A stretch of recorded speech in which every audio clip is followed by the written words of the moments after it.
Buenos días, señorías. Buenos días, señora vicepresidenta primera del Gobierno y ministra de Economía.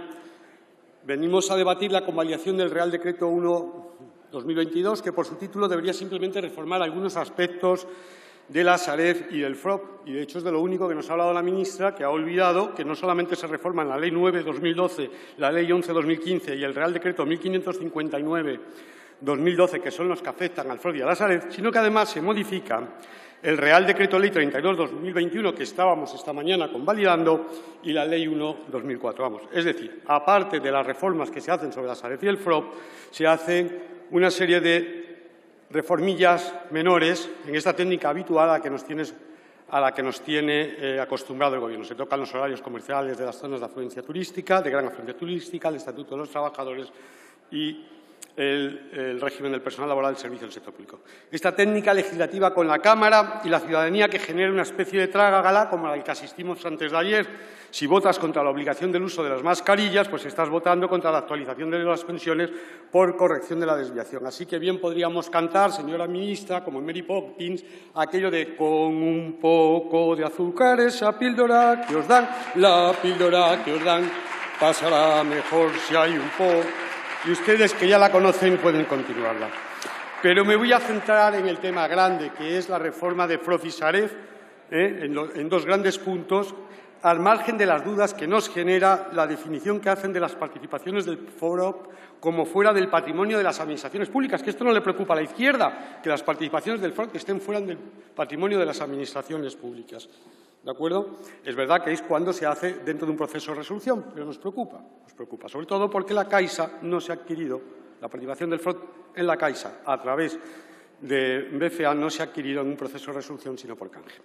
¿Qué nos preocupa? Nos preocupa, o los dos grandes puntos que voy a tratar son la toma de participación accionarial superior al 50%, que, como saben ustedes, estaba prohibida hasta la fecha, y la cesión de activos inmobiliarios a entidades públicas, a entidades no lucrativas. No voy a insistir en las cifras, la señora ministra nos las ha explicado muy bien. ¿Qué nos dijo? Nos dijo Eurostat que esto computaba como déficit, como deuda, se incrementó la deuda según el protocolo de déficit excesivo en 34.000 millones, pero también nos dijo algo más, y es que la operación de ingeniería financiera que diseñó el señor de Guindos a finales de 2012, es verdad que acababa de coger el desastre que le dejaron ustedes, señores del Partido Socialista, que habían dejado un desastre, ¿de acuerdo? Y que toda la operación de ingeniería financiera lo único que intentaba era eludir la computabilidad de la deuda de la Sareb como pública. Lo que le ha dicho Eurostat es que eso es deuda pública. ¿Y esto no podía no saber? ¿No se sabía? Pues mire, esto a mí no me cogió de sorpresa. Perdonarán ustedes la inmodestia que es autocitarse. En diciembre del 12, el diario económico El Economista me brindó una columna para hablar de este tema, en diciembre de 2012. Y ya le dije que un análisis más allá de los aspectos formales de la operación demostraba que aquello era deuda pública y al final es lo que ha terminado siendo. La decisión de Eurostat no nos obliga a tomar la mayoría del capital social, no lo obliga, ¿de acuerdo?, con independencia de los problemas mercantiles que genera una sociedad con déficit patrimonial, que muchos están solventados desde hace tiempo en la normativa de la Sareb. El Gobierno lo que sí ha hecho, bajo mi punto de vista, tal vez como en este caso sí como en criterio, es, una vez levantado el velo de la falsedad en la que hemos vivido todo este tiempo, señora ministra, pues efectivamente hacer una oferta al 54,1% del capital por poco menos de 200 euros, creo que la hicieron la semana pasada, y sobre el precio no vamos a decir nada. La Sareb está quebrada y nada vale. Tiene un déficit patrimonial de 9.200 millones y lo tiene que asumir el Estado. Pero no lo tiene que asumir el Estado porque estemos salvando el sector privado, como dicen ustedes, sino porque avaló los bonos. Y los bonos que emitió la Sareb fue lo que la Sareb entregó a las 7 cajas de ahorros y un banco filial de una caja de ahorros, más un pequeñísimo banco privado, como contrapartida a los activos que se le entregaron. Y lo avaló en ese mismo momento. Es decir, no podemos ahora echarnos las manos a la cabeza y, señora Calviño, Calviño, discúlpeme, se me va la cabeza.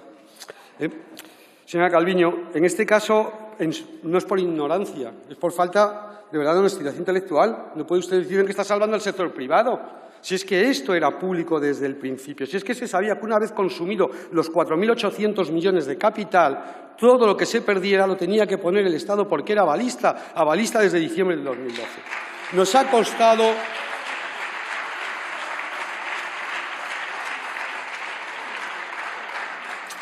costado con datos a 30 de junio del 21, 14.092 millones, de los cuales 11.495 los absorbe el sector público, porque pierde toda su participación y pierde los 9.200 millones de déficit patrimonial, mientras que los accionistas privados pierden 2.597. ¿De acuerdo?